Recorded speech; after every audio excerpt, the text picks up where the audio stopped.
How to change sold out text in your Shopify product page. Hey everyone, and welcome back to my YouTube channel. In this video, I'll show you step by step how to do so. So by default, if we just open up our Shopify first, we can see the label here says sold out. And if we actually click on a sold out product, it's going to have this button that says sold out. So we're just going to change both and have them say anything else really. So in order to do so, it's very simple. Just go back to your Shopify admin, go to online store, themes, and click on the three dots right next to edit theme, and click on edit default theme content.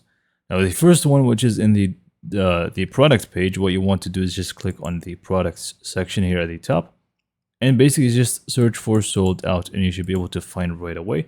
And you can just delete this and type in anything else that you want. So I'm just going to do ran out just as an example here. Next up, for the badge, which is going to be in collections and stuff, you want to go for content, and let's just go and save first. And you're just going to find this basically in content, but there's plenty of stuff here. So instead, what you want to do is just go to the top, click on the search and filter, and search for sold out.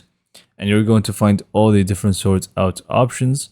So make sure you just go to the content one and change it to say whatever you want. So we can just do ran out ×2, for example. Again, this is just for testing purposes. Click on save, and now you can just view your online store and see that the changes have taken place. So let's just go and see that for ourselves. If we scroll down a little bit, we can see that this is going to say ran out ×2. Same down here. And if we actually click on it, and the button now says ran out instead of sold out.